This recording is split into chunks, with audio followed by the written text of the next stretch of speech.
talks about passion between the women and the men. Chris Dyer and his creative friends, darling. Ooh, ooh, ooh,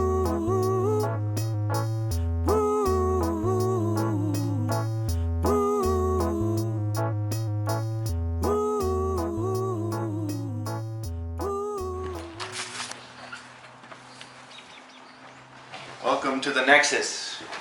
Yeah, man. Hi, welcome to Chris Dyer's Creative Friends, the beautiful YouTube show where me, Chris Dyer, interviews his beautiful artist friends. It's super fun. I'm having a blast at least, and I hope you too. Well, today I'm interviewing an old friend of mine, Adam Millward, that I must know for over 10 years. When I met him at the beginning, he wasn't even an artist, and now he is a big artist that works really hard at what he does. And we're going to learn all about him. So I hope you enjoy. How you doing, Adam? I'm good, except for the fact you just called me old in your introduction. No, not an old friend. We got an old friend. I just turned 40 a couple of days ago, sorry. Woo, really? Yeah. Oh, happy birthday, man. I'm 41 and I'm feeling better than ever. So let's not let numbers get in the way of the youth that is our essence. Absolutely. 40 is way better than 80, I guess. Oh man, I think the 40s is great. You know, it's like you're crystallizing more and more into your being, yet your body is still strong enough and healthy enough. So I think that's good. So let's start with, I want to start this interview with this general questions like, what are you doing out here in the outside? Usually I do these shows in the studios of my friends. How come we're out here in the great Canadian outdoors? Well, we're here in the great Canadian outdoors because the place I live, I rent from parents of a good friend of mine. We have the same ventilating system. They're over 70 and have lung issues, and they have their 94-year-old grandmother living here with them. So I'd rather be safe than sorry, 100%. Right, because we're COVID times. It's actually a red level. Red zone, we're in a red zone here. So just to be safe, I'd really rather be safe than sorry. I would never forgive myself if I brought COVID in my friend's parents. Right, no doubt. We gotta make sure we don't put anybody at risk. Mm-hmm. But I'm sure it's also like a factor in your living environment that it's like kind of like blocking you from, you know. Yeah, it is right now. You know, I'm looking for a place to move to, but slow and steady. Yeah. It'll come when it comes. Nice. Well, I wish you a great new studio where you can, you know, do everything you want without having to take into account your neighbors and stuff like that. May we all be liberated more and more with time. Yeah. So let's start at the beginning. You know, as I said, we have an old friendship. I'm gonna let you tell the story of how we met. It's a beautiful story. Well, look, the story of how I met Chris Dyer, I read about him in the Gazette, which is the main Montreal English newspaper back in the day when people still read newspapers. And there was one particular board lying on the ground in the picture, and I don't know why, I just loved it. I went to Chris's website, and that was back in the day when they had hit counters on it. And I think there was like 5,308 hits on his website or something back in those days. And, you know, I never really bought art. I never really was interested in art until I read about Chris in this newspaper. I was pretty terrified to reach out to him. I see him in the Gazette. I think he's this big famous character, and I'm nervous about asking him. I don't know if he sells his art or what. But eventually I got the courage to reach out to him and ask him if I could buy a couple of his paintings. And he said yes. So we ended up meeting each other a bunch of times to exchange money and pay off in payments, and usually ended up with a case of beer. Dude, I would get so drunk and wasted every time you would come. So Adam would come after work. He worked at a calling center at the time. So he would come with a suit. And he come with a 2-4 of beer, not even a 12, a 2-4, meaning that each one of us are gonna drink 12 beers, weed, and sometimes cocaine, and sometimes it's guitar. So once I'm like drunk, stoned, and coked out, he's playing guitar for me to try to like get me in his own vibes that he's trying to share with me. And I enjoyed it, but at the same time, every time he'd left, I'd be like, oh my God, this is intense every time this guy comes over. But He's not telling a little part of the story. More than once I brought the 2-4 and we finished it and he's like, it's not 11, go get another 12. Well, once you get me going, once I get drunk, I just want more. But Me too. That's why I stopped drinking 8.5 years ago. Nice, man. We'll get into that, but by the time you'd leave, I'd sometimes pass out on my couch and puke. And it was a disaster. But at the time, you were like my only steady client. So selling like $1,000 of art a month for me carried me through my welfare years, which was like. Well, I'll be honest. That's a big reason why I supported you, because you were different from anybody I'd ever met before, and I really enjoyed following your journey. You shared it in your monthly emails and stuff like that. I'd buy a painting from you and you'd tell me, nice, now I'm going to pay my credit card off and go to Thailand.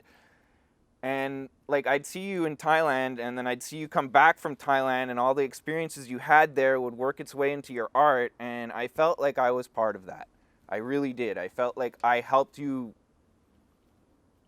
manifest that situation where you absorbed all this inspiration.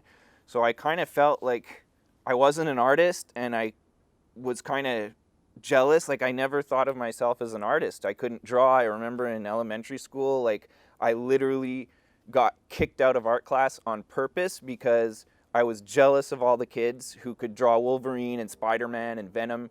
And my parents didn't let me read comic books. They only let me read books that had no pictures after I was in grade 2 or whatever. So I didn't have these characters at home to trace in my book. I remember one time somebody gave me a comic and I kept it under my mattress like a porno when I was 11. Mm-hmm. So I didn't think of myself as an artist, and being able to help an artist manifest these things felt like that was the way I could help create something. Right. In a way, the painting wouldn't be in the same if you wouldn't have funded my life to some degree for me then to have a richer life, which then makes a richer painting. Mm-hmm. Right. Awesome. So those days when you were supporting me as a client, you were an alcoholic, right? I'm still an alcoholic. You still are, but you haven't drunk in 8 years. Yes. What's the difference between an alcoholic that drinks and an alcoholic that doesn't drink? Well, an alcoholic, alcoholism is a disease. A lot of people don't agree with that, but it is. Once I start drinking, I have cravings that I cannot fight off. So whether I'm sober for 8 years, if I have one beer now, I'll be just like I was when I was hanging around with Chris. I'll be drinking at 24, and I'll probably be trying to find Coke. So I know that that's where one beer will lead me. If I don't have that one beer, I won't crave the second and the third and the 24th one. So that's why I'm an alcoholic. What made you change? What was that wall that you hit? I think you hit it in Costa Rica when you were there working for. Yeah, I got married. And marriage did it. Well, yes and no. I got married, and I felt in my case that was time to grow up and stop, partying like a crazy person. Unfortunately, my ex-wife didn't feel the same, and when I was sober and she wasn't, it quickly became evident that that wasn't going to work, and we had to split up.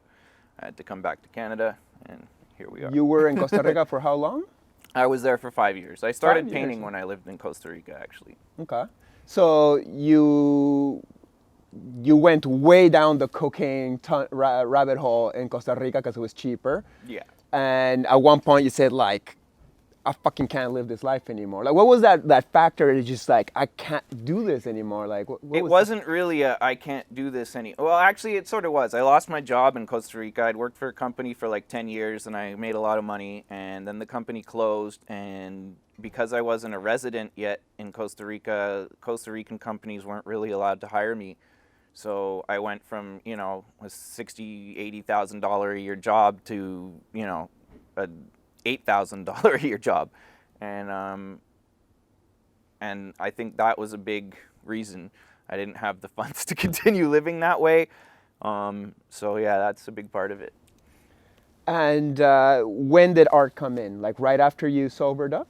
No, I painted my first painting really, really drunk. I bought the canvas, like I was unemployed, like I didn't have a lot of money. So I bought a cheap, shitty canvas and black and white paint, and that was it. And then my wife gave me shit for spending the $15 that I spent on it because we were poor. But I needed something for my sanity. And I looked at the paintings and I looked at Chris Dyer's art hanging on my wall, and I'm like, I can't paint, and I had no faith that I would be able to create anything I wanted to, but I needed to get smashed before I got the courage to put the brush on the canvas with some paint on it. And I hope we'll flick up that first painting that I did that you filmed before. And So tell me about becoming an artist, slowly getting into it, and then turning into like a path that now you're like a full-on artist. Well, when I made my first painting, the instant I touched the brush to the canvas, like the brush spread out and I was all like, no, like my little nice line became a big blob and I was like not happy. So I decided that I wanted to do the second painting sober, and I did, and I liked it. And it gave me a sense of satisfaction that I never really got from anything else in my life. And, I painted a few more. I didn't paint really drunk again very often, maybe once or twice. But I started to just, I don't even know how to describe it. It was just like a spiritual experience, being able to create something and like start something and finish it, which was something I usually didn't do unless it was drugs or alcohol. But like just building confidence and learning a new way to live. I replaced my alcohol and coke and all that shit with art. And it was about 7 months after I painted my first painting that I decided to get sober. For all those other reasons too, but the art, I wouldn't say the art was the reason I got sober, but it's the reason I stayed sober. It helped you transfer into a new path of your life. What age were you at the time when you took 31. I was 31 when I painted my first painting. So if you're under 31 and you're watching this, like, you got time. Yeah, totally. I think Robert Venosa started painting in his late 40s and stuff, and he... Shit, I didn't know that. Yeah, and Randall Roberts, I think, started around... Yeah, I think Randall was pretty much the same age as myself. Yeah, so never too late to start expressing yourself and finding art as a way to, find... Or whatever else you want to do, Right. If you're watching this and you're like, I want to learn how to play guitar, I want to learn how to snowboard, go fucking do it. Yeah, totally. Follow your bliss, your expression. So tell me, how's it been to be an artist, both as somebody who's channeling magic from another dimension, but also as a career? Like, did the universe give you some momentum at the beginning and help you on your path to make that something? Yeah, I mean, I think what really turned the page for me that made me decide that I really wanted to turn it into a career was I went to Mexico for Christmas in 2012. I was actually in Tulum on December 21st, 2012, but like at the archaeological site, and I could hear the rave that Alex Gray was painting at. But anyway, long story short, when I flew back from Mexico, the president of Costa Rica was on the plane with me, and I couldn't believe it. I woke up that morning with such an intense feeling that's never happened to me before or since. It was a really specific intuition to put a small painting in my carry-on luggage to give to somebody on the plane to start 2013 with good luck. So I'm sitting there at the airport, waiting to board, and all of a sudden I see security guards and the president of Costa Rica getting on the same plane I'm about to get on. So I knew she was going to be sitting in first class and that I'd have to walk past her to get to my seat. So when I did, I stopped and I gave her the painting. Nice. And she thanked me, and, people were boarding, so we didn't have a long conversation. You got a picture, though, huh? Yeah. That's cool. Well, I got the picture because once we were all seated and the plane took off, one of her, the stewardess up in first class came and said, look, she wants to meet you. Oh, wow. So I went up and met her, and that's when I got the picture. She actually... She actually had her son take it because I was with my mother-in-law and my wife at the time, and my mother-in-law was going to take it, and then she's like, don't be silly, get in the picture, and here, don't be rude, take a picture of these nice people. So she had her son take a picture, and when I posted that on social media, that was kind of when people started to want to buy my art. Right, like cool by association, I guess, but it was a great omen. Yeah. I mean, like waking up with that super specific feeling to put a painting in my luggage to give to somebody on the plane, and then the president of Costa Rica gets on the plane. Like that didn't happen by accident. That was like preordained. You follow your intuition, and spirit carried you through to say like, yes, this is something that could like be as big as you dream it to be. Nice. So how's it been having a career in art? Like I know there's ups and downs for all of us. There's good times, there's sales, there's no sales. Yeah. Tell me a little bit about it. I have mixed feelings about it right now. Like for a while it was fucking awesome, man. Facebook was like just bumping, you know. Thousands of people were seeing my art. I was getting 3,000 to 5,000 hits to my website every week. I couldn't keep things in stock. I had an 8-month waiting list for custom art. And you start making like all these products. So like, you got like a shitload of products. Yeah, I started making stickers. I turned like $400 that I invested into stickers into $6,000, and like then I went and invested into silk scarves and wall hangings and other You things. got shoes. Yeah, the shoes were way later. Those are much more recent. And you got embroidered hoodies and T-shirts with a your lot brand. of merch. I got Your brand's called Nexus, right? Nexus, yeah. Yeah. So like the story of the Nexus is because my original art style is mandalas. That's what I started with. Now I'm doing some other stuff, but they all start with a dot in the middle, like the Nexus point.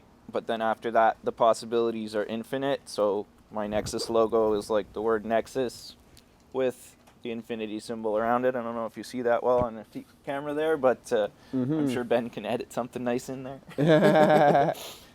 Nice. So you said you've had mixed emotions. At the beginning, Facebook was blowing it out. It was doing blowing good. up. It was amazing. It was super fun. And then like the algorithm started changing, and I found myself fighting against AI. And then it took a lot of the fun away because it wasn't natural sharing anymore. It was like trying to write to beat algorithm. Like I was trying to beat algorithms, and I wasn't really being natural anymore. And it took a lot of the fun away out of it for me. Seriously, it got very frustrating. My income dropped drastically. Like what a bummer that the social media, they gave us this gift for artists for us to share our expressions from our heart, our passion, make a little bit of a business, live in the abundance that we live. And then they're like, oh no, we're just going to change the algorithm so we make more money. And they fuck us all up. Yeah, basically what happened was I invested about $15,000 in products one summer and for Christmas. And that's the year they changed the algorithm. So I had all this merch that I just invested a ton of money into that I was expecting to make money on the Christmas season to carry me through the next year. I got banned from sharing my art into groups. I got banned from sharing my art in my own group on Facebook. What? For right before Christmas. Oh no. So like, what's up with this, Facebook? Come yeah, on. It just really. Come on. It felt like I got kicked in the nuts over and over and over again by Facebook, and it honestly took a lot of the fun out of it for me. It's not fun to get kicked in the nuts in your business. And no, it's not. Nuts are sensitive. Yeah. And then you joined a bunch of other social medias to try to find your other, Yeah, just to try and get in front of more people. And then it became like a lot of work because I had to be like, active on 9 different platforms. And like, I wasn't, I don't know how to even explain it. It became less social and more anxiety. A job. Yeah, it became like a real job where it was like less about the art and the actually developing relationships with people because people weren't seeing my stuff. There was no new relationships to be building. I wasn't allowed sharing my art in groups anymore, which was where I got a large majority of my followers. But thankfully, by that time, I had already built up a relatively good reputation with the people who were following me and who were like collectors of my art. So, it didn't get to the point where I gave up. But I got to the point where I wanted to give up a few times. But wanting to give up and actually giving up are not the same thing. Right. If you want to give up, fine. And let that feeling hit you for a while. But it'll go away and just keep making more art. Right, because what's the point of living on art, like a lifetime, like a path in your life that isn't what you really want to do? Even if you're good at it, but if it's not what you want to do, like, what's the point of winning at something that you don't want to even play?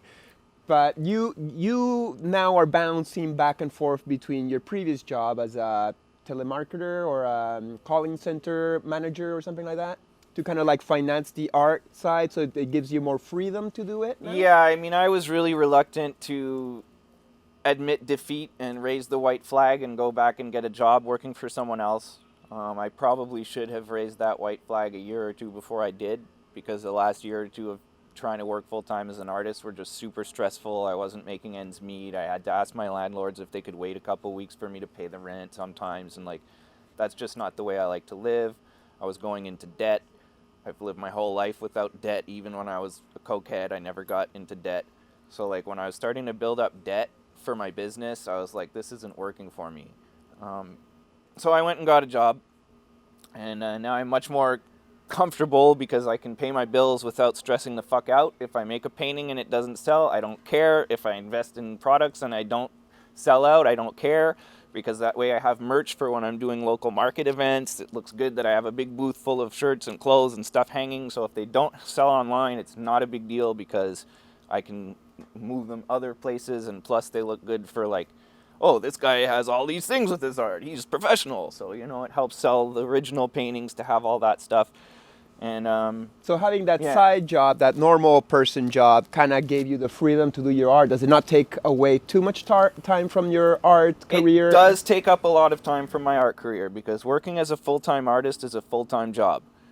Like, it's not a part-time job. If you're an artist, you got to be working probably more than full-time, like 60, 70, 80 hours a week. You got to be painting, meeting people, doing interviews, talking to people, making connections, reaching out to galleries. It's like 10 jobs at once, huh? Yeah, it's like 10 jobs at once. You got to be a marketer, an artist, you got to be like a social media guru, and you got to like have a website. I built my own website. Plus you're learning as you go, because you didn't go to school for this. You were self-taught, other than the workshops you took at COSM with me, but and Rosie. Yeah, and honestly, at your workshops, I pretty much ignored almost everything you said and just did my own thing. But it's okay. Like you don't. I feel like even if you didn't do things my way, I pushed you to do your things your way in a little bit of a different way. More of a different way. There's definitely inspiration I got from your workshops. For right, sure. and it's sometimes it's nice to like get a set of rules and be okay knowing it and breaking them too, and be like, you know what? I still will do things. What I got most out of your workshops was the business side of it, to be honest, because I really developed my own style of art and painting, and like that I already had when I was at your workshops. So I wasn't really there to learn how to paint. I was there to hang around with you, have fun, hopefully get introduced to Alex Gray, and well, I don't want people to paint like me when they come to my workshops. I'm just saying, like, well, this is how I do it, and grab whatever you want from what I'm telling you. But it's more about like a vibe, those workshops, you know? It's like totally. Like we build this momentum of like. It's the community and being with other like-minded people and learning and having fun, just hanging around with cool people doing what you enjoy doing. Mm-hmm. Like, that's enough. And like, I definitely learned a ton from your business talk in that workshop, and about the history of skateboard art that I didn't know.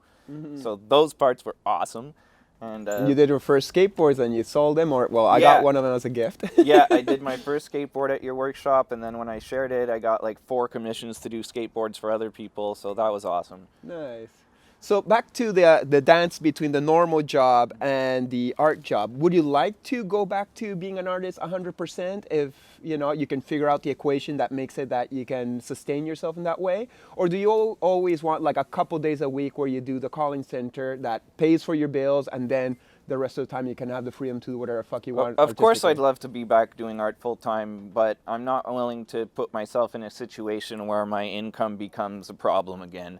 So like, unless something in the social media world changes and algorithms become much more friendly, like I'm cool being the way I am right Facebook, now. Please Instagram, let us artists reach our followers. They followed us for a reason. Just let our medicine reach the patients who have subscribed to us. Mm-hmm. Money or no money, let us flow. Mm-hmm. No, it like I would pay Facebook if I was making enough money to pay them, but like they won't even let my own followers see my art. So why am I going to pay them to get new followers that then won't see my art? Right. It's almost like you're paying the enemy that fucked you over. It's Yeah. like, they fucked me over and now I got to pay them so that they don't fuck me over. It's like, So like, yes, I would love to go back to doing art full time. I'm actually working on a few things that hopefully will make that possible.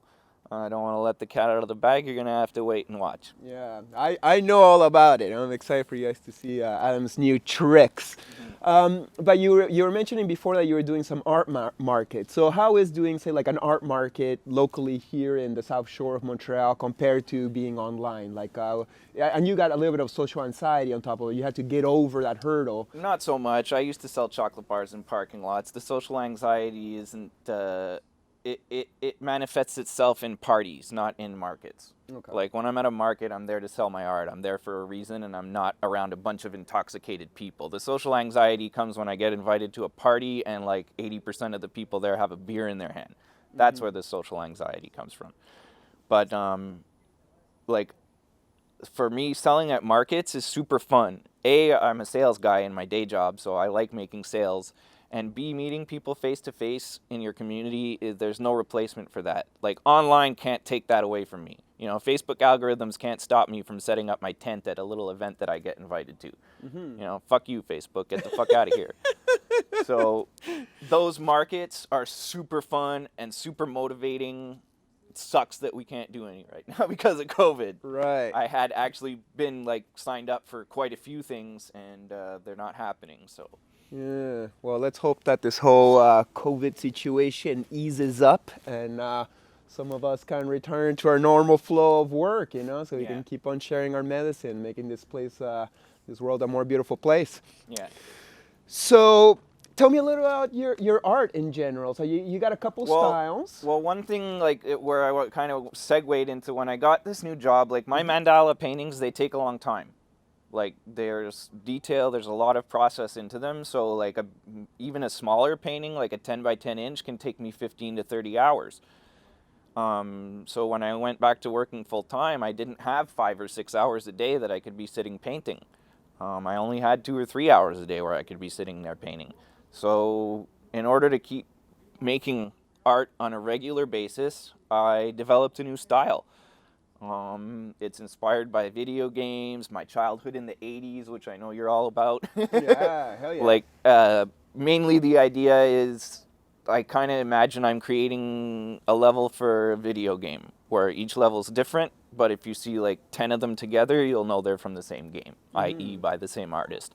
And those I can do a lot quicker. Even a big one only takes me 10 or 15 hours. So it allows me to keep making art regularly, to keep putting stuff out there so people can keep having something to go, oh wow, Adam still exists. Right. And do people vibe with this new style that you've done? they didn't so much at first, but the more I make it, the more they are. Mm-hmm. Like, You're finding your crowd for that second style you've created. well, yes, and I'm also like, over the years of, well, how can I put it? Like, I guess I think as an art collector myself, when I'm exposed to art that is clearly like always the same style, I'm more interested to follow that artist than I am to follow an artist whose art is all over the place and changing here and there. Like there's not a constant flow through their work. Unity. I find it hard to be excited about an artist like that. Really? I'm the opposite. I find like, yes, I like when an artist has like unity and consistency, but I also like it when an artist is like, fuck it, I'm going to do something totally different just because how I feel. It's fine to do totally different every now and then, but like to develop collectors and people who want to buy your art on a regular basis, I think it's important to keep to at least like a certain vibe. It's smart for business. Yeah, it's smart for business, but it's also fun. For me, it's fun. Like some people are like, oh, like why would you want to paint like the same thing over and over again? And I'm not. I'm finding new ways every time I create something to like keep that brand, that vibe, that like look. So, it's not because you have a consistent style doesn't mean that you're always painting the same painting. Yeah, exactly. Like think of Alison Gray's secret writing. I mean, all her paintings have secret writing, or almost all of them, and they're all different. So like that's kind of a challenge as an artist to maintain your style but keep it fresh. Right. And that's a big part of what I like about it. Right. I like Allison's style because it always seems like she introduces a new element in every painting. It's like, okay, this time I'm going to invert the colors, and this one I'm going to mix this and that. So I would see a parallel between Allison Gray's work and your work because she's got freestyle, she's got chaos, she's got order, and then she's got the secret writing. I would say that your mandalas are like the order, and the video game style is like your chaos. Because like the video game style is almost like you grab pieces of your mandala, but you just sprinkle them around in a random kind of way where if you ordered them, you could actually make a mandala from of that. Yeah, I suppose. I mean, I kind of like, I don't think of them as connected to my mandalas at all. But I mean, But there's color combinations, there's elements, there's just no symmetry. Right. To me, a mandala is all about symmetry, and like I wanted to get away from that. I wanted to get away, when I create a mandala, it's more about discipline, like the discipline of, okay, once I create the pattern, which is relatively quick, then I have to color it in, then I have to do the outline again, then add details on top of it. It's a long process, and it requires discipline. This new style is really more about having fun and just like bang, bang, bang, bang, bang. So, awesome! Look, I got something new done. So because that feeling for me is what it's all about. When I finish a painting, I get a fucking rush that's better than doing cocaine or alcohol or anything. And the more often I have that feeling, the better. Snort that painting, brah. Snort it. So you're not gonna do mandalas anymore? I might, but in a new and improved way. I always felt your mandalas were very spiritual though, because it almost like you felt like you were channeling it, where like you didn't know what you're doing at all. And you, as you said, you start from the nexus point, the middle, and then you expand out and repeat. But it's always like you're just going without rulers, without measurements. You're just kind of like going, free-handing it, and then something happens. So it's almost like you're channeling nothingness into somethingness. What's very interesting to me is my new style of art, a lot of people react to very spiritually as well. Okay. A lot of people tell me it makes them think of Native American art or Navajo art or in like Bali, Indonesia kind of things. So the fact that people still resonate with my new style of art on a spiritual level encourages me to keep doing it. Nice. Do you consider yourself a spiritual person? No, I'm like, yeah, I guess I would say spiritual. Like, Your spirit. I don't know how to explain it. I have, when I was 19, I had a near-death experience. I went into the light. I saw, like, from God's point of view, every individual is like a beautiful flower, a mandala, and there's nothing you could ever do in your life for God to look at you as like a shitty flower. Every single flower is beautiful in God's eyes. Beautiful. So like that's kind of the way that that's my belief system, I guess. Right, so it's not really attached to any culture or religion. It's just like the sense that we're all spirit manifesting through physicality, and it's all beautiful. Did it help you love yourself more, seeing yourself as this flower of life? Yes and no. Like, yeah, it did, but it was, I don't even know how to explain it. It was, like, I wasn't a religious or spiritual person at all before, and it changed me on a pretty deep way, but it's not something I think about a lot. It's just in the background. And you're a psychedelic person too, right? I was. You don't take psychedelics anymore? Very rarely, and never high doses.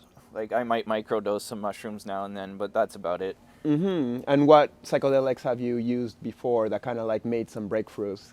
I did a lot of acid, but I don't think any of them really had breakthroughs. In my case, using psychedelics was much more a manifestation of my drug addiction than of any spiritual wisdom. So what about that time you were in my place and you did, you smoked that thing? What? Salvia? Salvia, yeah.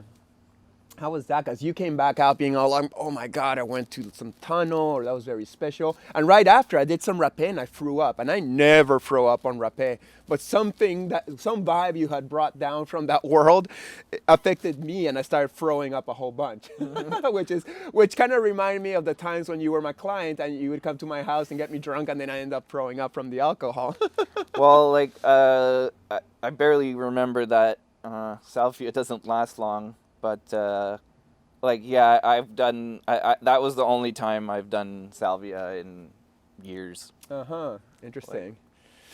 Tell me about your selection of acrylics. I always fight you about this because in my workshops, I'm always telling my students, like, hey, buy the best acrylics possible, some high grade situation. But a lot of people start their careers and they buy this really cheap acrylic that you can buy at the dollar store for a couple bucks.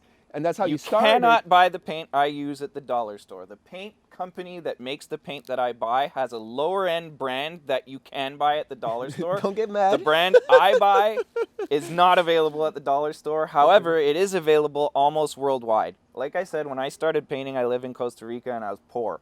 I could not afford $20 tubes of paint. Right. I'm not judging you for it. What I was bringing up is like you stuck with it. I stuck with it because by the time I moved back to Canada, I had 80 colors of this paint. Why am I going to start building up a new brand of paint that works differently than the paint I'm already very used to? And the paint I use has over 200 colors available right out of the bottle, so I don't need to worry about mixing colors. And honestly, I've seen pictures of Alex Gray's studio where he has bottles of that paint on his paint rack, so I don't feel guilty using it at all. I use some. It's Americana, right? Yes. Yeah, I actually. Oh, what's your secret weapon? I actually was just at. No, I just don't know if Alex wants it. No, I don't think he cares. He's not like. But before coming here, I stopped at Michael's just a block away, and I bought a bunch that I want to take to Peru, so that in Peru, in my farm with my parents, I just have a stash of acrylics, and may I run out of paints or not, I will always have that stash of Americana because they're so cheap. They were like what, $2-3 a bottle. So I bought like all the colors, cost me like $70, and now I'm stocked up to have paints for like a year. Plus, new color combinations will be fun, and I always thought, like, if it's good enough for Adam, it's good enough for me. I'm always down to try new things. Well, like, there's also another side of it. I'm a big fan of, like, helping up-and-coming artists learn a little bit about the business side of it, and if you're going to be running a business, cutting your costs down is important. So if you can create beautiful art with paint that costs $2 instead of $20, do it. If you can create paint with dollar store paintbrushes instead of $20 paintbrushes, do it. If you can buy canvas that's cheaper because it's on sale 2 for 1, do it. Like, at the end of the day, most people who buy art don't give a fuck. Most people who buy art are not artists. They buy art because they look at artists as magical creatures and they want a piece of that magic. So they don't know the difference if you use $2 paint or $20 paint. Right. Only people that notice that are other artists. As long as it and looks even beautiful. then, a lot of them don't notice. Mm-hmm. So I would say you have like a lot of good art tips for young artists, and you even had your podcast recently, Arty Time. What happened to that? How many episodes you guys did? I think we ended up with 30 episodes. Yeah, no, it was a podcast that Adam did with Germ D, who both knew me, and then eventually, and they both live in the South Shore of Montreal, so they're in the same neighborhood, and they both smoke weed, or they both did at least. And finally, they got together, and they became great friends, and then they did this podcast. But it's just run its course? Long story short, Germ started calling me a sheep, and because I didn't want to go down the Q rabbit hole, and I didn't think that Bill Gates was trying to put microchips in people, so... You're not aligned in your political views. Yeah, it's not even the political views. It's if you're going to be my friend and sit here and call me a sheep in my own house, you're not going to be my friend anymore. Period. Okay. Well, I hope that you guys become friends at some point and you can meet eye to eye. But, I'm detached from whatever dance there is. But too bad that the podcast didn't continue. But I think you guys did good things, bringing good knowledge to Well, part artists. of it was like Germ wanted to turn the podcast into a conspiracy theory podcast, and I wanted to keep it an art podcast, and anyway. Mm-hmm. Sometimes the lines bleed, like depending on the guest I will have. Say like my last, one of my last interviews was Sake, and I'm trying to get into bombing and graffiti culture, and he kept on coming back into, the Illuminati and the powers that be that are trying to fuck us over, which I agree, and I think it's important that we talk about it so we don't end up in a dark future. But, we also don't want to think about that all the time, because then I we're think what empowering. you focus on is what manifests. So Right. if all these people are focusing on these bad things, then they're going to keep manifesting more of these bad things, and I don't want to hang around with people who are manifesting those bad things. So, period. Well, once again, it's a fine dance between knowing what's happening, but not being sunken down into emotion so strongly that emotion's actually empowering. But that's what I that think, like, future. if you really believe all this stuff is going on and you don't let your emotions take over, then you're a psychopath. If you really think there's this huge pedophile ring and it doesn't drive you fucking nuts and make you angry, then I think you're a psychopath. Wow. I believe it exists, and I'm not mad. If anything, I have compassion for people who are so sick that would do such bad things and are doing such things. But if anything, they're sick.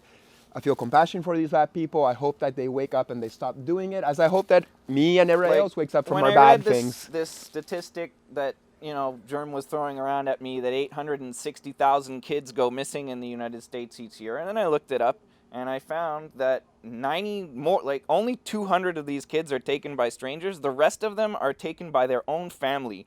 Now, I have a good friend who went through a breakup, and they have, what's it called? Custody of your kid. And they have like a custody arrangement where 1 week it's here, 1 week it's there. And the ex-boyfriend of this girl I know, the kid was supposed to be dropped off at 6 o'clock. If it came to 6:10 and she wasn't there yet because she was stuck in traffic, he called the police and made a missing child report. Mm-hmm. And so that counts.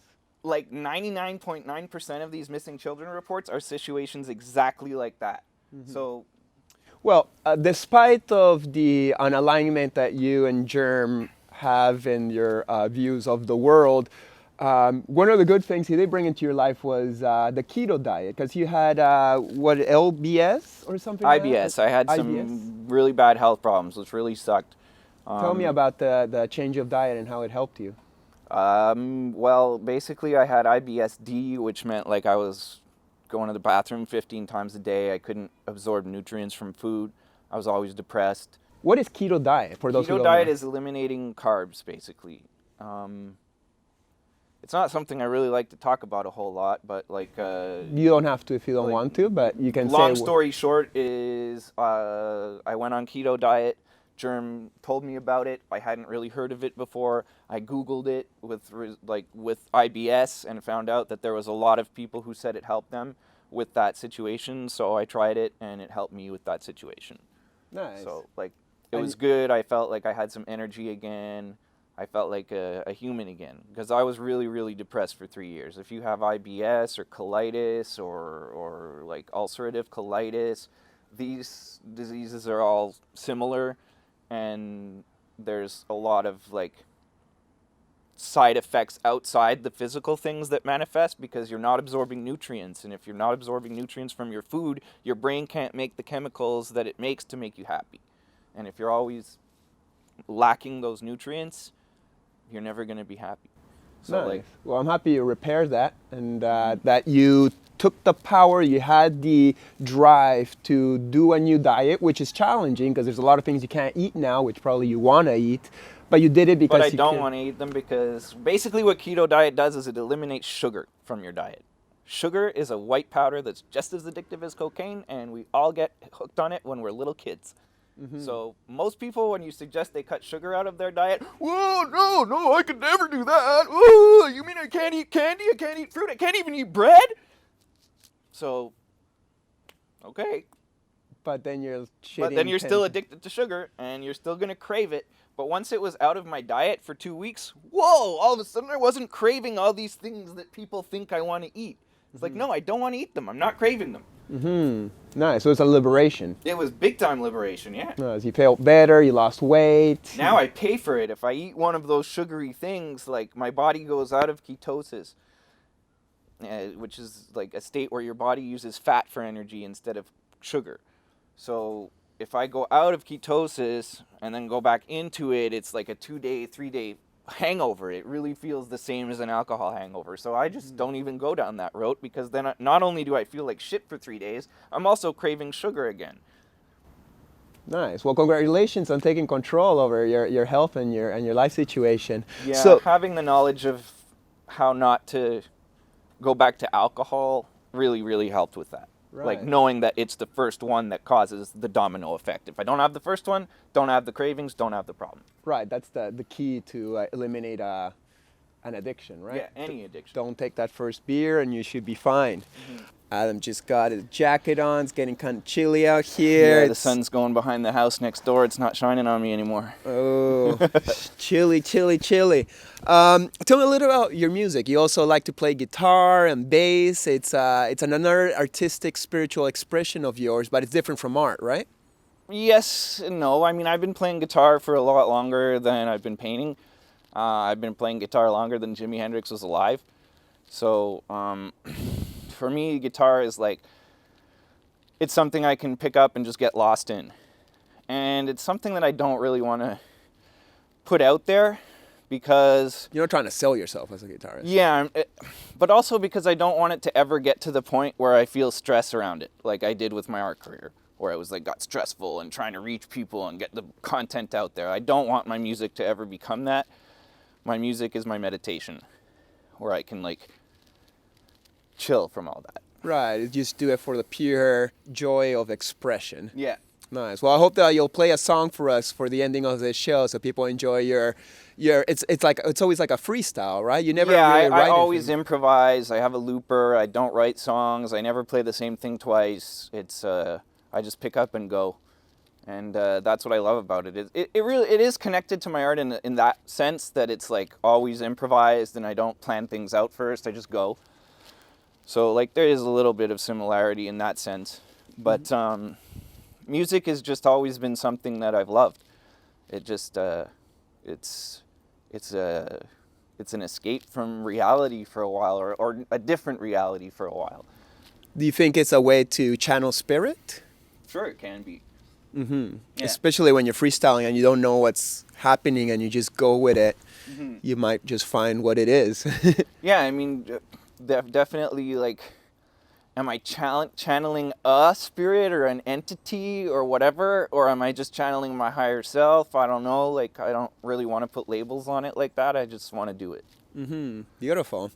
So what's next for you in your art career? I know you got some projects that you're trying to keep under in the box for now, but what's your new direction? You start painting these like shaped clocks, or like you're always trying new things, right? Yeah, I mean, I found a woodworker who makes these really cool, whimsical things, who's pretty local here, and I bought a few things from him, which is another thing that having the job allowed me to do, because I wouldn't invest a bunch of money to buy a little clock to paint when it's 10 times more expensive than a canvas is, but now I don't mind doing that because it's something super unique and different.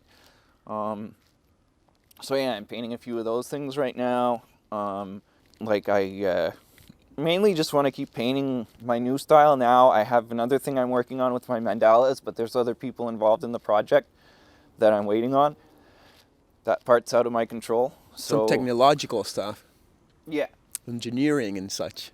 Something like that, yeah. That's where the AI will help you. Yeah, I don't know if it'll be AI, but it'll help me for sure.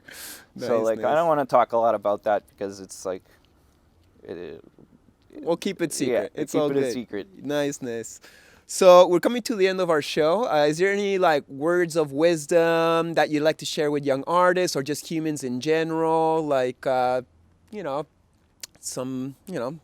I think like what I want to say mostly is like if you're out there and you're watching this and you want to become a career artist, one of the best things you can do is buy art from other artists, because then you're going to learn what it's like to be on the other side of the coin.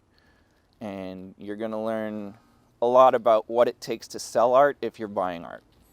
Beautiful. And thank you so much for the years that you supported me doing my art. I ended up buying your art eventually. The circle goes around. That's another reason why if you buy art from artists, like, and then you ask them from advice later, they're going to be way more likely to give you advice and give you a few minutes of their time than if you just message them without ever having bought art. Like, hey man, can you tell me how you became an artist? Mm-hmm. Sorry, dude, I get like 500 of these messages a day. Watch the podcast.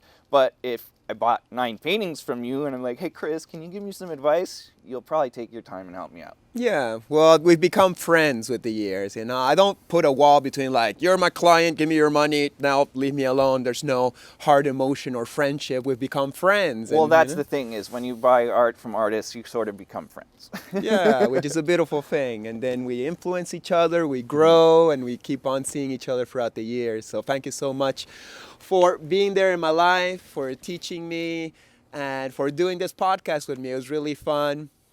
It's great to share your story. As I told you earlier today, like doing this podcast came to my mind one day when Adam this summer came over my place and we were painting and we're talking. And I was like, man, you got such a beautiful story and I really want to share it with my audience, but for that I would need to do a podcast. And more this idea of doing a podcast, sharing my friends, kept brewing in my head. And you know, finally we're doing the episode with you. And when you told me we couldn't come to your studio and film it because of your neighbor, I was like, oh no, I really want you to be one of the first people in the first episodes of the show. So thank you for manifesting this with me, even though we got cold fingers. Yeah, I'm but freezing. At least the lighting is beautiful, better than some dark situation or studio. Thank you so much for tuning in to this episode of Chris Dyer's Creative Friends. If you liked the episode, please like it, and you know, you can also subscribe or share it. Please give us some momentum so more people can see it and hear about all these beautiful artists I like to share with you. So one love. I'll see you next week. Blessings. Peace. Peace.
Next week, my guest will be Jason Botkin.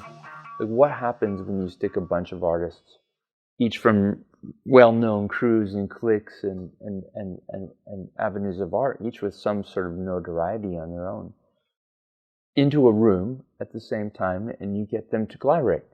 Mm-hmm. And do you have to set some rules? And one of the rules we came on pretty early was like black and white, realizing the way you use color is totally different than the way that the next person does.